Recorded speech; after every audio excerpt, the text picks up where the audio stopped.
हरियाणा की हर अपडेट के लिए बेल आइकन दबाएं और सब्सक्राइब करें STV हरियाणा न्यूज। नमस्कार, प्राइम टाइम डिबेट में आपका स्वागत है। आपके साथ मैं हूं खालिद हसन। किसान आंदोलन धीरे धीरे शतक बनाने की ओर बढ़ रहा है। जहां किसान हर कीमत पर यह कानून वापस कराने के अपने विचार पर कायम है, तो वहीं सरकार भी कानून वापस लेने को तैयार नहीं है। इस बीच किसान आंदोलन का समर्थन करने का सिलसिला भी जारी है। फतेहगढ़ साहिब से विश्वविद्यालय में पढ़ने वाले छात्रों ने मार्च करते हुए किसानों को समर्थन देने के लिए सिंघू बॉर्डर के लिए रवाना हुए। उधर विपक्ष कह रहा है कि किसानों की कुर्बानी व्यर्थ नहीं जाएगी, यानी किसानों के इस आंदोलन के साथ साथ विपक्ष भी खुलकर सामने आ चुका है। इधर सिंघू बॉर्डर पर किसानों ने आंदोलन को धार देने के लिए बैठक की और 15 मार्च तक के लेकर उन्होंने अपने एक कार्यक्रम का ऐलान किया।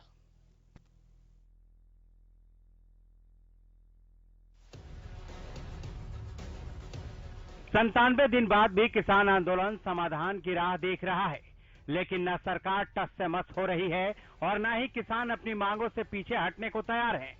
ऐसे में आंदोलन को नई धार देने के लिए सिंघू बॉर्डर पर संयुक्त किसान मोर्चा की बैठक हुई, जिसमें आंदोलन की आगामी रणनीति पर मंथन किया गया।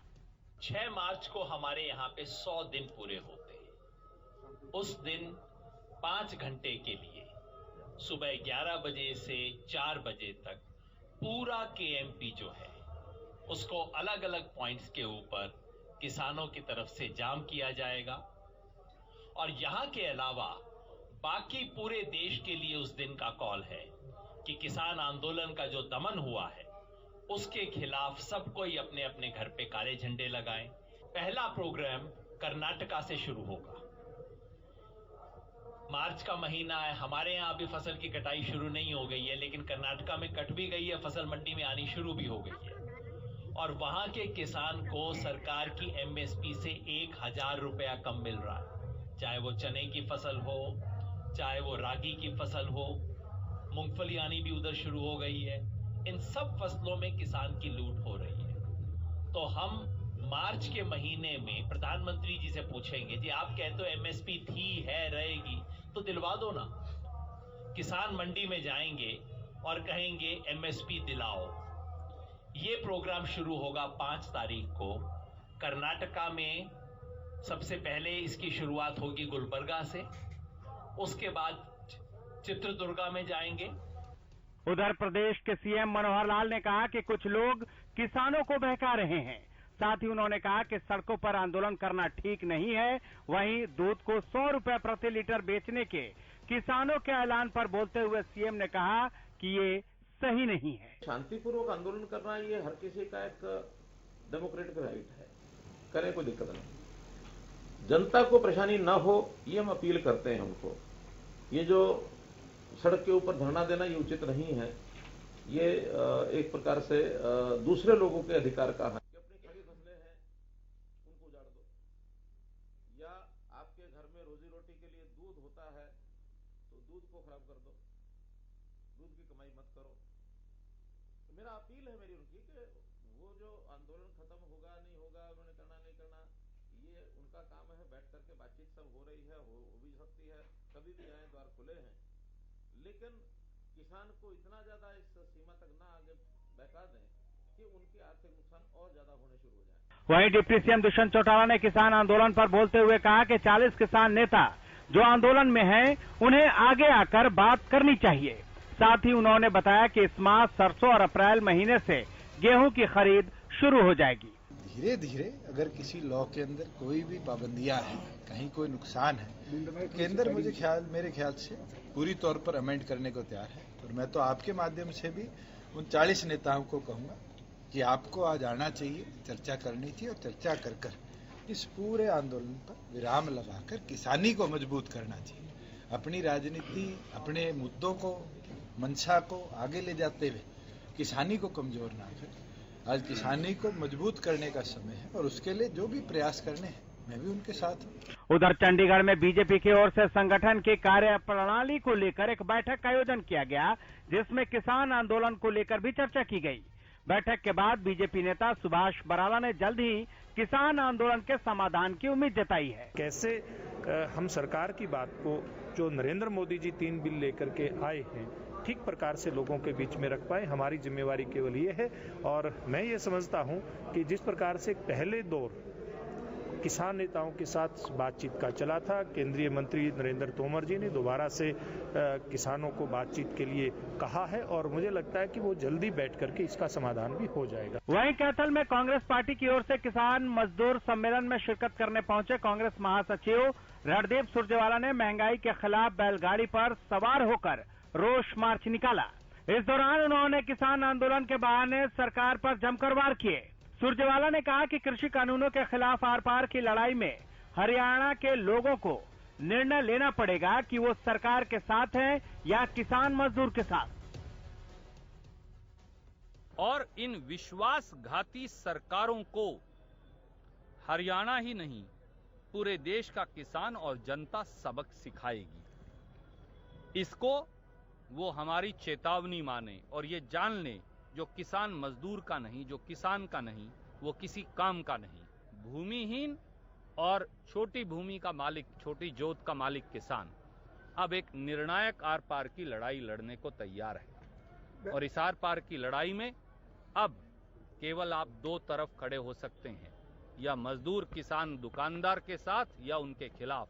अब हरियाणा के हर व्यक्ति को निर्णय लेना पड़ेगा कि वो किस तरफ है। उधर किसान आंदोलन को समर्थन देने के लिए करनाल के फतेहगढ़ साहिब से छात्र दिल्ली के सिंघू बॉर्डर के लिए मैराथन करते हुए रवाना हुए। इस दौरान मैराथन का नाम टॉर्च रन दिया गया है, जिसका मकसद किसानों के लिए सबको एक साथ जोड़ना है। ਅਸੀਂ ਸਰਹੰਦ ਫਤਿਹਗੜ੍ਹ ਸਾਹਿਬ ਤੋਂ ਕੱਲ ਦੇ ਚੱਲੇ ਹੋਏ ਆਂ। ਅਸੀਂ ਰਾਹ ਦੇ ਵਿੱਚ ਸ਼ਾਹਬਾਦ ਤੋਂ ਅੱਗੇ ਧਨੇਸਰ ਹਵੇਲੀ ਰੁਕੇ ਸੀਗੇ। ਅੱਜ ਅਸੀਂ ਅੱਗੇ ਤੱਕ ਜਾਣਾ ਹੈਗਾ ਤੇ ਕੱਲ ਸਾਡਾ ਉੱਥੇ ਸਿੰਘੂ ਬਾਰਡਰ ਤੱਕ ਜਾਣ ਦਾ ਪ੍ਰੋਗਰਾਮ ਹੈਗਾ ਟੂ ਸਪੋਰਟ ਆਵਰ ਫਾਰਮਰਸ। ਉਹਨਾਂ ਨੂੰ ਮੋਢੇ ਦੇ ਨਾਲ ਮੋਢਾ ਲਾ ਕੇ ਸਹਾਰਾ ਦੇਣ ਲਈ ਕਿੰਨੇ ਮਹੀਨਿਆਂ ਤੋਂ ਉੱਥੇ ਬੈਠੇ ਆ, ਅਸੀਂ ਉਹਨਾਂ ਨੂੰ ਸਪੋਰਟ ਕਰਨ ਲਈ ਆਏ ਆ ਤੇ ਇੱਕ ਆਪਣੇ ਪ੍ਰੋਟੈਸਟ ਹੈ ਸਾਡਾ, ਇੱਕ ਅਸੀਂ ਦੱਸਣਾ ਚਾਹੁੰਦੇ ਆ ਸਰਕਾਰ ਨੂੰ ਕਿ ਵੀ ਉਹ ਕਾਲੇ ਕਾਨੂੰਨ वापस ਲੈਣ। बहरहाल किसान आंदोलन को भले ही हर वर्ग का समर्थन मिल रहा हो, पर इंतजार इस बात का है कि आखिर सरकार और किसानों के बीच दोबारा बातचीत कब शुरू होगी, क्योंकि सरकार और किसान दोनों ही मानते हैं कि समाधान बातचीत से ही निकलेगा। फिर सवाल ये है कि आखिर बातचीत शुरू करने में अड़चन क्यों और कहां आ रही है। Bureau report, Haryana news.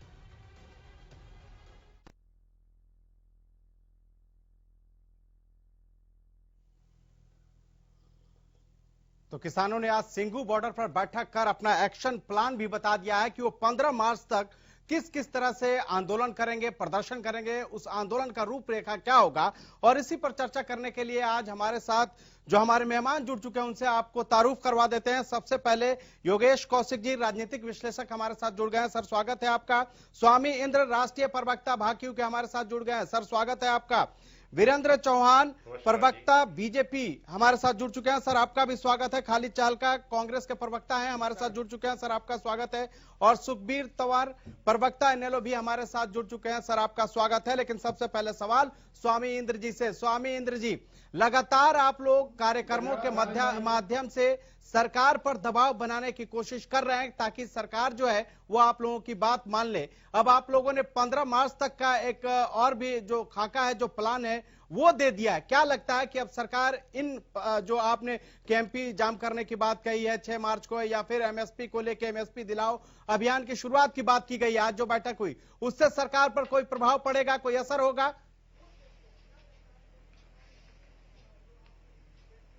देखिए खालिद भाई, आपको पता है जिस प्रकार से निरंकुश सरकार है, किसान की बात नहीं सुनना चाहती, देश की युवाओं की बात नहीं सुनना चाहती।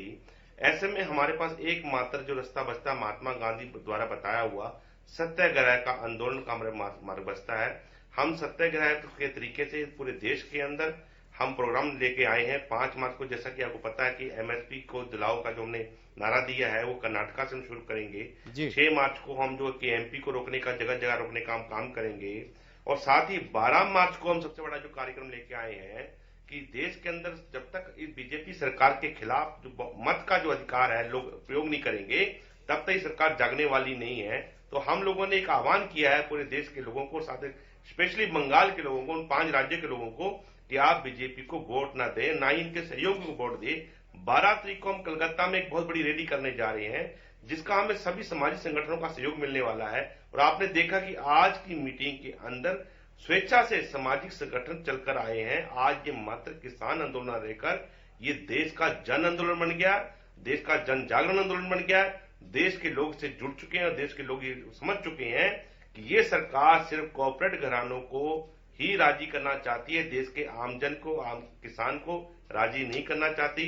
देश के लोगों की थाली से निवाला उठाकर स्टोरों में बंद करना चाहती है। ये भूख के ऊपर जो है व्यापार के साथ जुड़ी सरकार है, ना कि लोगों को राहत देने वाली सरकार है। आज सरकारी आंकड़े बता रहे हैं भारत के अंदर 30% लोग भूखमरी के शिकार हैं, भूखमरी से लोग जी रहे हैं। ये सब का सब जो है कार्यक्रम जो है सरकार द्वारा प्रायोजित है। सरकार जानबूझकर देश के लोगों को भूखा रखना चाहती है ताकि बड़ा मुनाफा लेकर इनके पूंजीपति जो साथी हैं वो और अमीर हो जाएं। और आज देश की जीडीपी जो डाउन हुई है इस सरकार की काली करतूतों की वजह से डाउन हुई है। आज देश में जो महंगाई बढ़ी हुई है, पेट्रोल के दाम आप देख रहे हैं कि खुद भारत द्वारा जो नेपाल को, बांग्लादेश को पेट्रोल दिया जाता है वो 35 रुपए लीटर दिया जाता है, और भारत के लोगों 100 रुपए लीटर के ऊपर दिए तेल दे रहे हैं। आप समझिए ये पूंजीपतियों का पेट भरने के लिए काम किया जा रहा है। क्योंकि आपसे पहले इस बीजेपी सरकार आने से पहले, एनडीए की सरकार आने से पहले रिलायंस के पंप भारत में नहीं चलते थे, पर जैसे ही इनकी सरकार आई रिलायंस के पंप चालू हो गए। पूरा देश समझ रहा है देश के खाद्य भंडार जो है वो सारे ठीक है। सवालों का जवाब ले लेते हैं वीरेंद्र चौहान, प्रोफेसर वीरेंद्र चौहान बीजेपी प्रवक्ता भी बने हुए हैं। ने ये फैसला लिया है स्वामी जी कि देश के ऊपर भूख के ऊपर व्यापार हम नहीं करने देंगे। ठीक है। स्वामी जी ने जिस तरह से आरोप लगाया वीरेंद्र जी कि जो सरकार है बीजेपी, जो शासित सत्ता जो सरकार है बीजेपी की, वो भूख पे एक तरह से सियासत कर रही है। लेकिन सवाल यह है कि जिस तरह से अभी आज किसानों ने एक रूपरेखा तैयार किया है, इसमें उन्होंने कहा कि जहां जहां चुनाव है वहां भी वो जाके और वहां से रैली की शुरुआत करेंगे और बीजेपी के खिलाफ एक तरह से रैली की शुरुआत करेंगे। तो अगर ये जाते हैं किसान वहां पे और लोगों को समझाते हैं तो इसका असर बंगाल से ही 12 मार्च से इन्होंने कहा है कितना पड़ने वाला है बीजेपी पर? क्या इसका नुकसान होगा आप लोगों को? मैंने स्वामी इंद्र को बहुत शांति से सुना। मुझे विश्वास है मेरे मित्र मेरे उत्तर को भी उतनी ही शांति से सुनेंगे। कुल मिलाकर ये जो आंदोलन चल रहा है ये आशंकाओं पर, झूठ पर, भ्रम पर आधारित आंदोलन है। अगर ये कानून काले हैं और इससे पहले के कानून बहुत अच्छे थे, सफेद थे, बिल्कुल दूधिया थे, गोरे चिट्टे थे, तो इस देश में लाखों किसानों की आत्महत्याएं कांग्रेस के लंबे शासनकाल में क्यों हुई? इस सवाल का जवाब रणदीप सिंह सुरजेवाला, राहुल गांधी, प्रियंका गांधी और इटली वाली उनकी माता सोनिया गांधी से देश पूछना चाहता है। आज के कानून जो व्यवस्था बदलने की बात करते हैं वो तो काले हैं। आपकी बात एक पल के लिए सच भी हो तो जो कानून, जो व्यवस्था आपने लागू की हुई थी, ये बता दीजिए क्या वो साफ सुथरी, सुच्ची, बढ़िया व्यवस्था थी? अगर बढ़िया व्यवस्था में लाखों लोग, लाखों किसान वो आत्महत्या करते हैं तो वो व्यवस्था इस देश के किसान को नहीं चाहिए। वो राहुल गांधी को अच्छी लग सकती है, वो उन नकारात्मक सोच वाले लोगों को अच्छी लग सकती है जो इस देश के किसान को गरीबी की अवस्था में रखना चाहते हैं, इस देश के किसान के हाथ पांव बांधे रखना चाहते हैं। सर आप लोगों ने भी तो 2022 तक का समय दिया था कि दोगुना हो जाएगा, है हुआ क्या? एक बार मुझे मेरी बात कह लेने दीजिए। नहीं, उसी पे तो बात हो रही है, किसानों की आर्थिक स्थिति पर ही बात हो रही है। 1 साल बचा हुआ है। हेलो, मैं उत्तर दे दूं जी। आपने पूछा कि ये लोग जाएंगे, बंगाल जाएंगे, चुनाव पे असर होगा जी। इन लोगों की राजनीतिक क्रेडिबिलिटी कितनी है ये सारा देश जानता है। लेकिन देश तो बाबू कई बार लेकिन किसान तो सर पूरे देश में है, किसान बंगाल में भी है। एक मिनट, मुझे उत्तर नहीं देने देंगे क्या? नहीं बोलिए। वीरेंद्र चौहान जी अभी आप भूले नहीं, इनको रोक लीजिए। देखिए ये तरीका नहीं है डिबेट। ठीक है, और वहाँ पे नहीं मैं भी यही चाहता हूँ कि एक एक आदमी करके बात करें। स्वामी जी, रहूंगा, दर्शकों की भी शिकायत आ रही है बार बार डिबेट में हर आदमी के बोलने से दिक्कत हो रही है, बात नहीं पहुंच पा रही लोगों तक। तो एक एक करके प्लीज बोलिए वीरेंद्र जी, जल्दी से अपनी बात पूरी कीजिए। आपने कहा कि ये लोग चुनाव में बंगाल जाएंगे, यहां जाएंगे, वहां जाएंगे, उससे भाजपा को नुकसान होगा। ये अब राजनीतिक लड़ाई लड़ने पे आ रहे हैं, आइए लड़िए, लेकिन इनकी राजनीतिक औकात सबको मालूम है। आंदोलनकारियों के एक बड़े नेता टिकैत साहब हैं, उनकी राजनीतिक औकात उत्तर प्रदेश के लोग कई बार दिखा चुके हैं। इनके एक बड़े दूसरे नेता हरियाणा से आते हैं, सरदार जी, वो कई चुनाव लड़ चुके हैं। कभी आम आदमी पार्टी पर उनकी पत्नी लड़ती है या स्वयं लड़ते हैं, कभी वे कांग्रेस के खेमे में खड़े नजर आते हैं।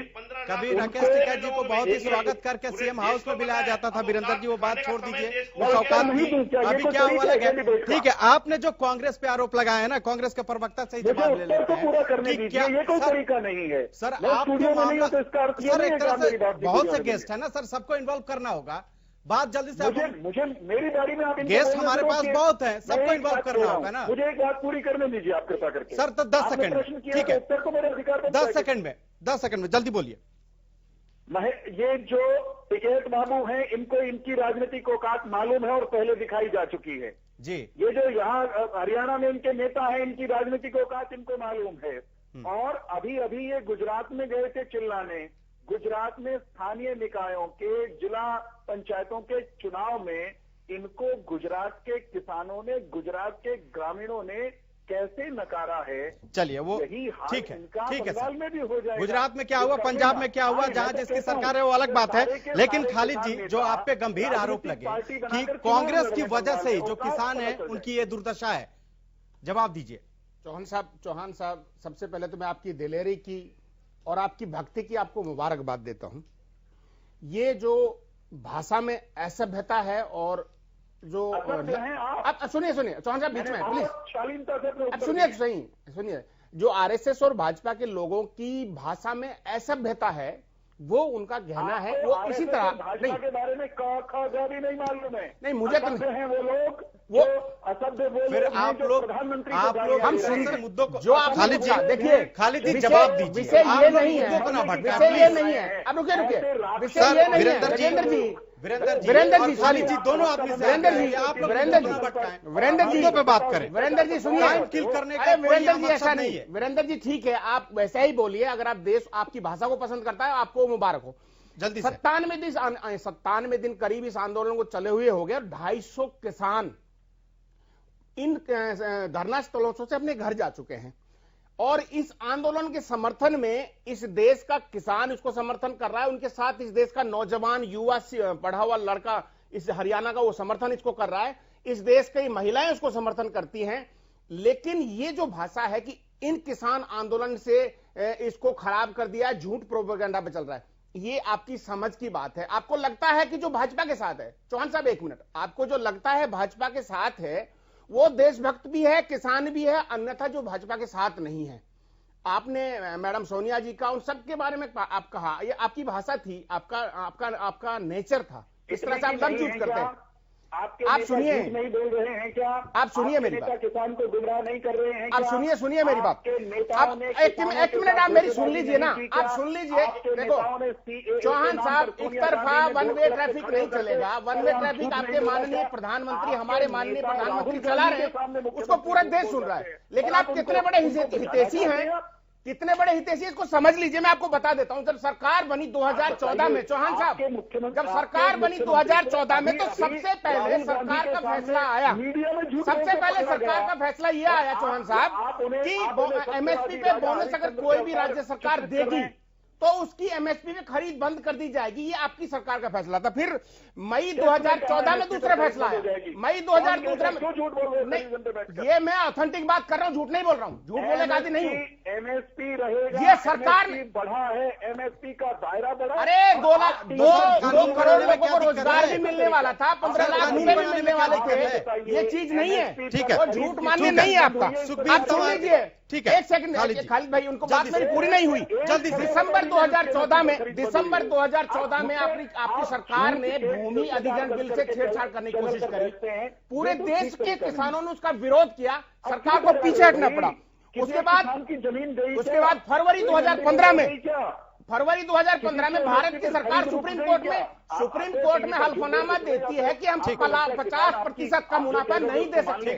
ये आपके किसान नीति होने का प्रूफ है। ये बात पूरे पब्लिक डोमेन में और ये सारी चीजें हैं, सब कुछ है। लेकिन सुखबीर तंवर जी, ठीक है, सुखबीर तंवर जी, आप सच को ऑथेंटिक सर्टिफिकेट को झूठ बोलेंगे तो आपकी समझ की बात है। ठीक है, ठीक है, सुखबीर तंवर जी तो हमारे पास नहीं है अभी, लेकिन योगेश कौशिक जी से रिएक्शन ले लेते हैं। ठीक है वीरेंद्र जी, एमएसपी पर खरीदे जाने वाली फसलों की संख्या बढ़ी है कि नहीं इस सरकार में? सब तो हमने दलहन खरीदना शुरू किया, तिलहन खरीदना शुरू किया, पूरे देश में कितने प्रतिशत खरीदा गया आपको पता है? इस समय निर्लज्जता 20% से कम किसानों को एमएसपी का फायदा मिला है। आप खरीदारी कर ही रहे हैं, कानूनी गारंटी में दिक्कत क्या है? ठीक है, योगेश कौशिक का जो है था और रहेगा, ये इस देश को मान्य नहीं है। वीरेंद्र जी प्लीज किसानों को मान्य, प्लीज एक एक करके है था और रहेगा, ये नहीं चलेगा। ये जिसमें 200 है था और नहीं चलेगा। आपने कहा था 2 करोड़ लोगों को रोजगार देंगे, आपने कहा था 15 लाख रुपए देंगे, आपने बहुत सारी चीजें कही थी। वो है था में नहीं चलेगा, है था में नहीं चलेगा। इस देश आप दोनों एक तरफ से आरोप प्रत्यारोप लगा के अपनी गलतियों को छुपाने की कोशिश करते हैं और अपने पे जो आरोप प्रत्यारोप लगा करते हैं। नहीं चल रहे हैं ना, वो वन वे चल रहे हैं। माननीय विजेंद्र जी इस देश के बाद वीरेंद्र जी और खालिद जी प्लीज। कौशिक जी, सवाल यह है कि आप देख रहे हैं लगातार करीब अब 100 शतक लगाने की ओर आंदोलन बढ़ रहा है, लेकिन समाधान नहीं हो रहा है। आखिर क्या दिक्कत कहां आ रही है? और आज तो किसानों ने अपना एक्शन प्लान भी दे दिया। क्या लगता है आपको कि इसके वजह से कोई प्रभाव पड़ेगा सरकार पे? मैं देखिए पहले थोड़ा शुरू से बात कर देता हूं जी। एक्चुअली 2-4-5 दिन के बाद ही एक डिबेट मैं सुन रहा था, बहुत विद्वान उसमें कृषि विशेषज्ञ बैठे थे। उन्होंने कहा, और मैंने 2-1 दिन बाद फिर एक लेख भी पढ़ा कि सरकार के लिए बेस्ट ये है कि ये कानून तीनों के तीनों वापस ले ले जी, और वरना अगर ये चौथी बात पे जैसे ही आ जाएगी एमएसपी पे, तो सरकार के लिए बहुत मुश्किल बात हो जाएगी। अब तो आज से ऐलान भी कर दिया है कि 5 मार्च ये ऐलान कुछ भी कर दें, ये ऐलान कुछ भी कर दें, सरकार नहीं मानेगी, सरकार नहीं करेगी। देख लीजिए, मैं आपको, क्योंकि ये चीजें फाइनेंस से जुड़ी हुई हैं। अब वो मैं आपको समझा देता हूं। देखिए, ये ऐसे ही 2 दिन में खेल नहीं हुआ है। ये खेल जो है 4-5-6 साल का है, और इसको चाहे बीजेपी एक्सटेंड कर सकती है, भाई 70 साल का है, मैं उसको भी मान लूंगा, लेकिन ये 2-4-5-6 साल में प्लान किया गया है। और वो प्लान में इनकी मंशा को मैं डाउट में नहीं देखता हूं। इनकी मंशा क्या है? जैसे अमेरिका के अंदर ये होता है कि अमेरिका ने जो किया वो बताता हूं, होता है कि क्या किया उन्होंने ये किया कि हम जो अपने किसान लोग हैं, इनको सेम जो हम आज लेके आ रहे हैं, उन्होंने सोचा कि इनको हम एक एग्रीकल्चर को एक इंडस्ट्रियलाइजेशन की तरफ लेके जाते हैं। अच्छी बात है, वो लेके गए उसको, अच्छी बात है। उसमें क्या हुआ कि उनको ये यकीन था कि जितने लोग उससे बेरोजगार होंगे, उन बेरोजगारों को हम अपने यहाँ पे इंडस्ट्री में देंगे तो उनको रोजगार वहां भी मिल जाएगा। मींस भाई परिवार में से एक आदमी शायद यहाँ काम करेगा और बाकी 2-3 इंडस्ट्री में करेंगे। तो वहां पे ये शुरू हो गया। लेकिन उसके नतीजे वीरेंद्र भाई की नॉलेज में मैं डाल दूं, वो नतीजे ये हैं कि आज के दिन हिंदुस्तान से 400 गुना ज्यादा सब्सिडी दी जाती है। बिल्कुल। क्या देश 400 गुना सब्सिडी देने की हैसियत में है? नहीं है। अब मैं वीरेंद्र भाई जी को और बात बता दूं, मैं वैसे उनको मालूम होगी। एफसीआई के जो गोडाउन थे, वो एफसीआई को क्या संस्था है? वो एफसीआई एक संस्था वो है जो किसानों की फसल खरीदती है और आगे जो मैनेज करती है ऑन बिहाफ ऑफ गवर्नमेंट। बिल्कुल। अब क्या है कि वो 3.5 लाख करोड़ के घाटे में जा चुकी है। जो वो 3.5 लाख करोड़ के घाटे में जा चुकी, तो ये जो अब अगली फसलें आएंगी, ये कैसे और कहां खरीदी जाएंगी? अब मैं जो असली समस्या समझता हूं और मैं जानता भी हूं, जो बीजेपी सरेआम बोलती नहीं है ना और लोग बोलते हैं, वो समस्या को लोगों के बीच में कहें कि समस्या ये है। वीरेंद्र जी, आप ही सर, मैं आपको गलत नहीं ठहरा रहा हूँ, आपकी पॉलिसी आपके पास है। बात नहीं कर रही, आप आशंकाएं फैला रहे हैं। मैं आशंका थोड़ा फैला रहा हूँ, मैंने इनमें से कोई आशंका की बात नहीं की। मैंने कहा आज नहीं है, सरकार कह रही है। वीरेंद्र जी, बात इनकी पूरी होने दीजिए, आप इससे जवाब लेंगे। ओके सर, आप इससे जवाब लेंगे। वीरेंद्र जी, मैं इनके माध्यम से पूछ रहा हूं, क्या सरकार एमएसपी पे जितनी फसल है सारी की सारी खरीद सकती है, हाँ या ना? पंडित जी, मैं बहुत विनम्रता से आपको और तमाम अपने किसान मित्रों को संबोधित होते हुए एक बात कहना चाहता हूं वर्तमान सरकार किसानों की हितैषी सरकार अरे हितैषी है, मैंने मान तो लिया, खरीद सकती है, ठीक है, हमें यहाँ ब्रेक के लिए रुकना होगा। सरकार हितैषी है, ब्रेक के बाद आप ब्रेक के बाद क्यों नहीं मानने के लिए आगे बढ़ाएंगे, लेकिन ये जानने की कोशिश करेंगे अगर सरकार हितैषी है तो किसान क्यों नहीं मान रहे हैं, और किसान क्यों लगातार 3 महीने से, अब तो 3.5 महीने का वक्त होने जा रहा है, लगातार वो बैठे हुए हैं और 3 कृषि कानून की वापसी की मांग कर रहे हैं। वक्त एक ब्रेक के बाद एक बार फिर आपका स्वागत है। लगातार किसान अपनी मांगों को लेकर अड़े हुए हैं और आंदोलन कर रहे हैं, और इसी को लेकर हम चर्चा भी कर रहे हैं। अभी हमारे साथ सारे मेहमान जुड़े हुए हैं, और खास करके अभी वीरेंद्र चौहान जी ने कहा कि जो सरकार है हमारी वो किसान हितैषी है। वीरेंद्र जी, एक सवाल है, सवाल यह है कि आप सारे चीजों पे, हर जो सामान है उस पे MRP तय करते हो, मैक्सिमम प्राइस आप तय करते हो, जो किसान है वो मिनिमम सपोर्ट प्राइस मांग रहा है, MSP। क्या दिक्कत है? अगर मान लीजिए MSP से ऊपर जितना बेच ले वो,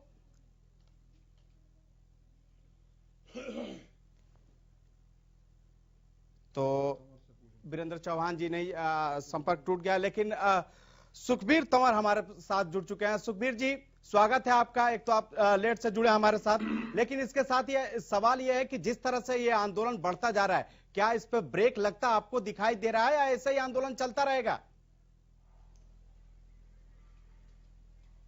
देखिए खालिद भाई, जैसा कि आपने अपने प्रोमो में दिखाया, जिस प्रकार से माननीय मुख्यमंत्री जी और उप मुख्यमंत्री जी के बयान आए और जिस प्रकार से दूध का विषय आया, सरकार हर रोज पेट्रोल डीजल गैस के दाम बढ़ाए, सब ऊंचे इस देश में, और किसान, जैसा कि कहते हैं हमने किसान को आजाद कर दिया। भारतीय जनता पार्टी की सरकार का मुख्य विषय ये है कि हमने किसान को आजाद कर दिया, वो अपना उत्पाद जहां मर्जी बेचे, जैसे मर्जी बेचे। जब आज किसान दूध 100 रुपए लीटर बेचना चाहता तो इनके पेट में दर्द क्यों? दूसरी बात कहना मैं ये चाहता हूं, जब पहली बारी पीपड़ी में सरकार प्रायोजित किसानों के साथ दुर्दशा हुई, लाठीचार्ज हुआ, उसके बाद जब पंजाब से चले और सिंधु बॉर्डर जो अम्बाड़ा में, वहां पे जिस प्रकार से रोकने के लिए जो नहीं कर सकते थे, सब हरियाणा सरकार ने किया। उसके बाद सिंघू बॉर्डर पे, टीकरी बॉर्डर पे, गाजीपुर बॉर्डर पे जिस प्रकार से कील बिछाई, और जो अनाचार, अत्याचार और जो विषम परिस्थितियों में जो कुछ कर सकते थे, सब कुछ सरकार के इशारे पे किया गया। आज हरियाणा में मनोहर लाल खट्टर साहब और दुष्यंत चौटाला जी पूर्णतः अप्रासंगिक हो चुके हैं, और उसका उदाहरण ये है कि दोनों के दोनों अपने जिलों में, अपने विधानसभा क्षेत्रों में हेलीकॉप्टर से नहीं उतर पाए। इसके बाद बार बार हर रोज कोई ना कोई बात आती है कि काला और सफेद क्या, मैं एक बार बता चुका हूं।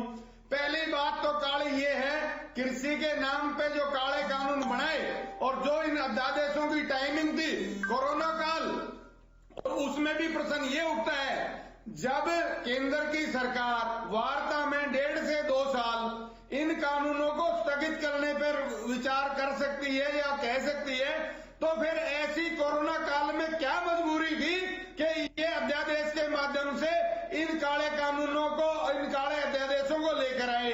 ठीक है सुखबीर जी, आपके सवालों का जवाब ही वीरेंद्र चौहान जी, वीरेंद्र जी से ले लेते हैं। वीरेंद्र जी, मेरी खाली सर ठीक है वीरेंद्र जी, जब सरकार जी से मैं एक सवाल और पूछना चाहता हूँ, जल्दी मैं ये पूछना चाहता हूँ, आखिर बार बार भारतीय जनता पार्टी की सरकार बार बार इसको कांग्रेस प्रायोजित या पंजाब हरियाणा पे ही क्यों सीमित करना चाहती है? निसंदेह ये आंदोलन आज राष्ट्र के जन जन का आंदोलन बन चुका है, और भारतीय जनता पार्टी को आने वाले समय में इसकी ठीक है सुखबीर जी, अब जवाब तो ले लेने दीजिए, जवाब तो ले लेने दीजिए। सर वीरेंद्र जी, आप लोग कानून 1.5 साल तक स्थगन करने की बात कर रहे हैं, उनका सवाल है कि आखिर कोरोना काल में क्या मजबूरी थी कि ये कानून लेके आना पड़ा, अध्यादेश लेके आना पड़ा, जब आप कानून स्थगन की बात कर रहे हैं 1.5 साल के लिए? तो श्रेष्ठ कार्य जितनी जल्दी हो सके करना चाहिए। जब उसकी आवश्यकता प्रक्रिया को पूरा करके हमने किसान से, तो और पहले हो जाना चाहिए था सर, अगर ये श्रेष्ठ ही है तो और पहले हो जाना चाहिए था।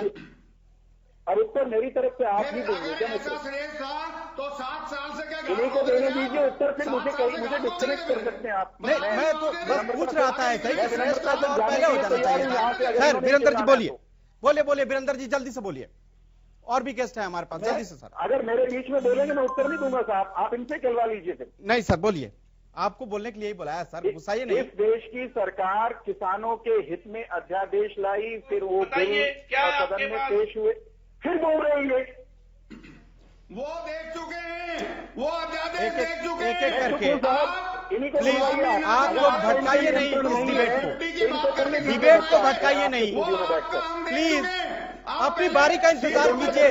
कंवर जी, कंवर जी, एक एक करके दर्शक के पास भी गलत मैसेज जाता है आप लोगों का। यही काम करते हैं आजकल। जल्दी से वीरेंद्र जी, जल्दी से बोलिए।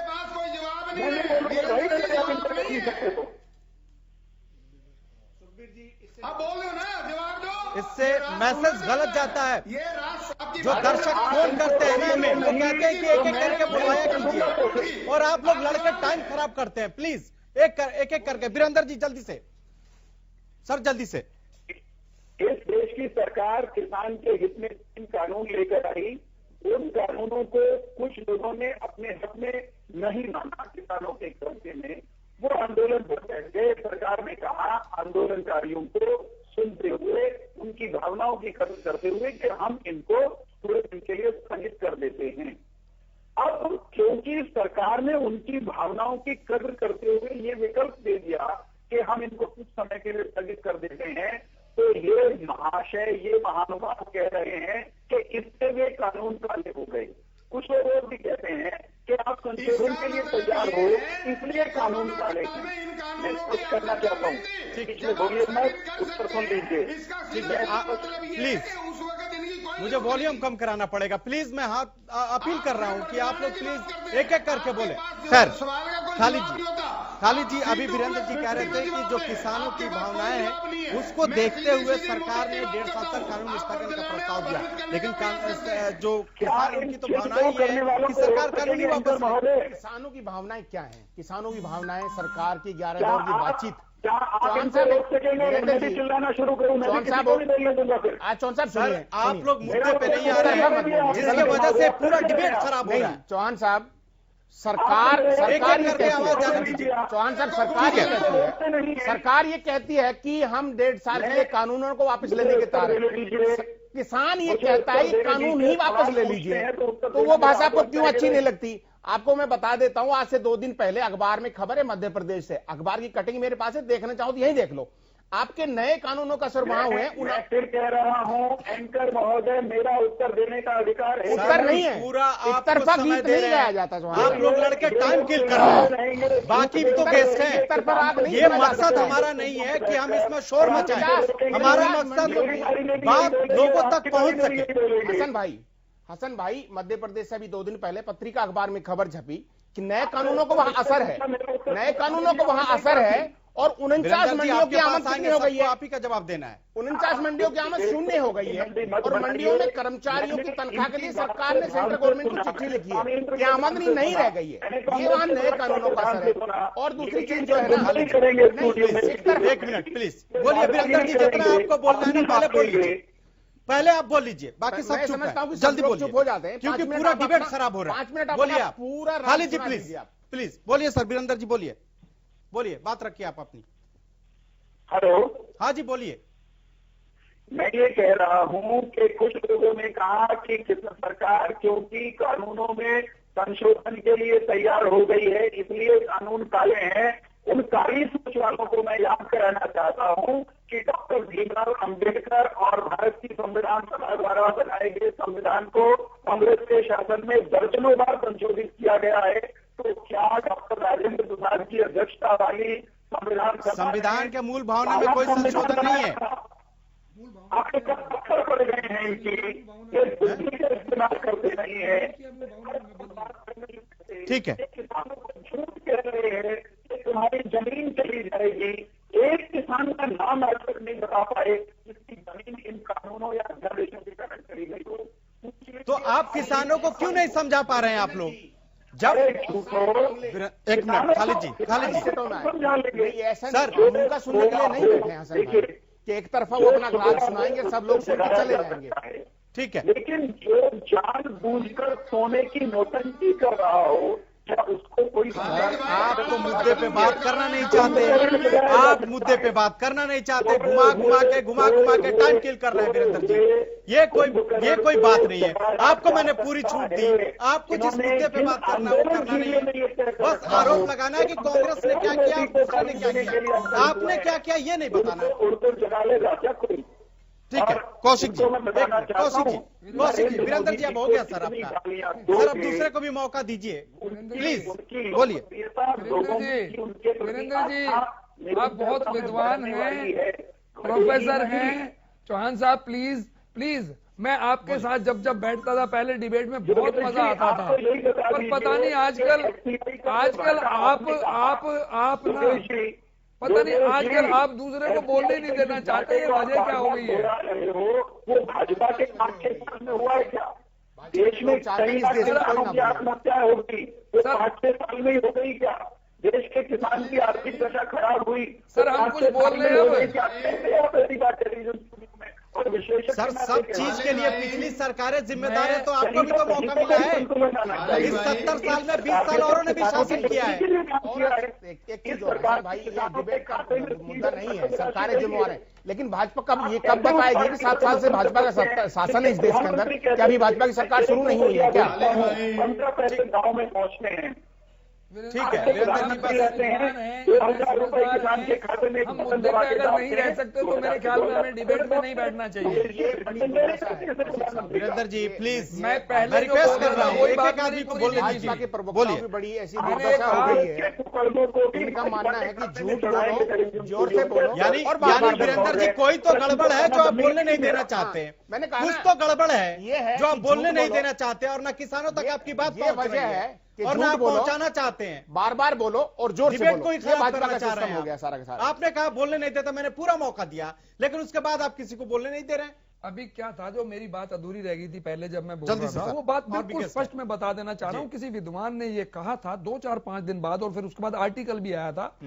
उस आर्टिकल में भी ये कहा गया था कि सरकार के लिए बहुत अच्छा होगा कि इन 3 कानूनों को एकदम रद्द कर दे, अदरवाइज एमएसपी पे अगर बात छिड़ गई तो फिर जो है बहुत ज्यादा परेशानी हो जाएगी। उसके पीछे मैं रीजन दे रहा हूं, चौहान साहब मेरी बात सुनना नहीं चाह रहे, वो बात को मेरी को आंकड़ों के हिसाब से काट दे, मैं सहमत हो जाऊंगा। उसकी प्रॉब्लम क्या है सुनिए सर प्लीज, सर अगर आप बोले तो आंकड़े या तो आप दे दीजिए वरना मैं। पंडित जी, हम एमएसपी अधिक दे रहे हैं पहले से, हमने गारंटी क्यों नहीं दे रहे हैं कानूनी? क्या दिक्कत है सर कानूनी गारंटी देने में? आप किसान हितैषी है। मेरा एक सवाल है, रुकिए सर, मेरा सवाल है वीरेंद्र जी, सीधे आपसे सवाल है। सवाल, आप जो चीजें होती हैं बहुत से सामान्य, सरकार उस पर एमआरपी तय करती है ना, मैक्सिमम प्राइस तय करती है, मिनिमम मांग रहा है आपसे किसान, मिनिमम सपोर्ट प्राइस मांग रहा है एमएसपी। क्या दिक्कत है? उससे ऊपर जितना बेच ले, क्या कहां दिक्कत आ रही है इसमें? क्यों नहीं दे रहे हैं? उत्तर दे देता हूं। हाँ जल्दी से सर। एमएसपी न्यूनतम समर्थन मूल्य की जो व्यवस्था इस देश में बरसों से लागू है, यानी जो कांग्रेस करके चली गई आप नहीं बदलेंगे, जो पिछली सरकारें करके चली गई वो नहीं बदलेंगे। अब उत्तर सुन लीजिए, तो चिल्ला तो आप नहीं चिल्ला नहीं रहे, सवाल कर रहे हैं सर। जो चल रहा है वो चलता रहेगा, पीएम साहब तो कह रहे हैं, पीएम भी कह रहे हैं जो चल रहा है वो चलता रहे, नहीं चलेगा। अब कृपया सुन लीजिए, एमएसपी की जो व्यवस्था इस देश में दशकों से लागू थी, हमने उसको मजबूत किया है, उसको बेहतर किया है, अधिक फसलों पर दे रहे हैं, अधिक एमएसपी दे रहे हैं, लागत से 1.5 गुना देना शुरू किया है, और हमको उपदेश कौन दे रहा है? जरा उनकी शक्लें देखिए। हमको एक सवाल कर लीजिए कि बजट में उन्होंने कितना पैसा अलॉट किया है जो एफसीआई को देंगे, और वो एमएसपी पे वो कितना खरीद सकती है हमारी फसल, ये बता दें। इतना बता दें, किसान को भी बता दें, ये किसान वही नहीं है जहाँ एमएसपी मिल रही है। आपने बनाया नहीं, हमको उपदेश दे रहे हैं।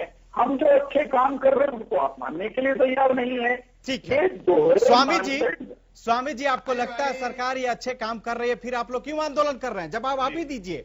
ये तो ये बता दें कि ये कांग्रेस के राज में उन्होंने किसान लेते हैं ना। आप देख रहे हैं किसान से जान लेते हैं। प्रोग्राम बताया है कि हम बंगाल में जाके इनकी कारगुजारी को बताएंगे, उन 5 राज्यों में जाके इनकी कारगुजारी को बताएंगे। आज बौखलाहट आपको सामने नजर आ रही है कि बीजेपी के प्रवक्ता कैसे बौखला गए हैं, क्योंकि इन्होंने देश के किसान को ही नहीं लूटा, युवाओं को बेरोजगार किया है, देश के लोगों की थाली से निवाला उठाकर उनकी पत्तियों की तिजोरी में रखने का काम किया, गोदामों में रखने का काम किया है, उनके ऊपर व्यापार करने का काम किया है। आप देख सकते हैं 2014 से जब से सरकार आई है देश के अंदर किसानों के आत्महत्या का 40% तो और बढ़ा है। इनकी जो किसान किया है जब आप बोल रहे थे किसान तो आप भी सुनिए प्लीज। आज किसान सड़कों दफ्तर की बैठा है तो किसके शासन में बैठा है? बीजेपी के शासन में बैठा है, आप ही के सरकार में बैठा है, कांग्रेस सरकार में नहीं बैठा, आप लोगों में बैठा है। क्यों आप देश को बढ़ा रहे हैं? कांग्रेस ने ये किया या पूर्व सरकार ने किया? भाई पूर्व में तो मेरी वाजपेयी थे, वाजपेयी जी का बोलिए क्यों नहीं किया? नहीं किया। अरे वाजपेयी ने कहा जय किसान जय विज्ञान, और आपने क्या करा? किसान को कहा सड़कों में बैठ जा, हम तेरे सुनेंगे। आपने सड़कों में कीले बोने का काम किया है, खंडी की चाल लगाने का काम किया है, किसान को मारने का काम किया है। आप बताइए प्रधानमंत्री को, देश की सरकार को पूरे जनाब दिखाई देते हैं, मात्र 20 किलोमीटर दूर बैठे किसान दिखाई देते भैया। आप उड़ गए बंगाल पहुंच रहे हैं, आप आसाम जा रहे हैं। अब जरा खालिद जी से भी जान लेते हैं ना कांग्रेस प्रवक्ता से, क्या वजह है खालिद जी की सरकार कानून वापस लेने को तैयार नहीं हो रही? आपको इशारा कर रहे हैं कि नहीं किसान की नहीं सुननी, प्लीज किसान कुछ भी हो जाए। सर आप लोग प्लीज शांत हो जाए, दूसरे को भी बोलने दें। स्वामी जी प्लीज बोलिए। खालिद जी सरकार अभी माननीय चौहान साहब कह रहे थे, आपके पास माननीय चौहान साहब कह रहे थे कि बहुत शुभ कार्यों में जल्दी करना चाहिए। आपको मैं बता देता हूं कि कोरोना जल्दी से मैं बात खत्म कोरोना काल के समय में जहां कानून लाने की आवश्यकता नहीं थी, इस देश के 11-12 लोगों के पास अरे सुनो तो सही यार, ऐसा नहीं होगा। अरे वन वे नहीं चलेगा, वन वे नहीं चलेगा, अरे वन वे नहीं चलेगा। आपकी सरकार है तो कोई फर्क नहीं पड़ता इस बात से। वन वे नहीं चलेगा। इस देश को लूट के 13 लाख करोड़ रुपए 11-12 लोगों के खाते में चले जाते हैं कोरोना में, और आप कहते हैं कि लाना क्यों नहीं पड़ेगा? शुभ कार्य कैसा है? इस देश की सरकार हिटलर को फॉलो करती है। उनका मानना ये था कि लोगों को इतना निचोड़ दो कि वो अपने 2 वक्त की रोटी को विकास समझने लगे। सरकार इसको फॉलो करती है, लेकिन सरकार ये भूल गई है कि बहुत जल्दी इस देश में जगह जगह पे चुनाव होते हैं, और जगह जगह आपको जवाब मिलेगा। इस देश का किसान आपको जवाब देने वाला है, आपको बहुत जल्दी इसका पता लगेगा। दूसरा, जिसको आप प्रायोजित कहते हैं, एक साइड जिसको प्रायोजित कहते हैं, एक तरफ उनसे बात भी करते हैं, एक तरफ आंदोलन को प्रायोजित कहते हैं, एक तरफ उनसे बात करते हैं, एक तरफ कानून को वापस लेने की बात करते हैं। नहीं, सब कुछ आपका नहीं चलेगा। दोनों हाथों में कहावत है हरियाणा में, दोनों हाथों में लड्डू नहीं रह सकते। चौहान साहब एक हाथ में रखने पड़ेंगे। उद्योगपतियों के साथ खड़े हो जाइए अपनी पूरी सरकार को लेके, इस देश के आम नागरिक किसानों के साथ खड़े हो जाइए। दोनों हाथों में लड्डू नहीं चलेंगे। तंवर जी को लाइए मतलब ये नहीं कि फ्रेम में इस देश का बेच देंगे। तंवर साहब अपनी बात रखिए।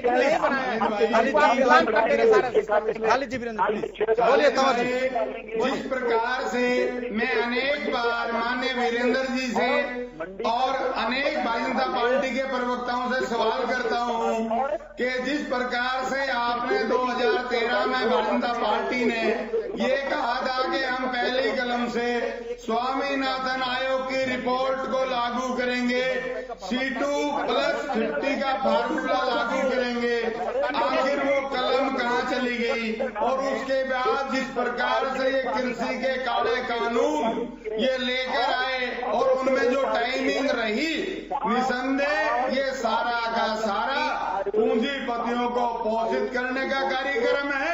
और किसान का शोषण करने का कार्यक्रम है। आज ठीक है तंवर साहब, जरा कौशिक जी से भी जान लेते हैं। कभी भी तंवर साहब, ये भारतीय जनता पार्टी के प्रवक्ता कभी भी जवाब नहीं दे पाए।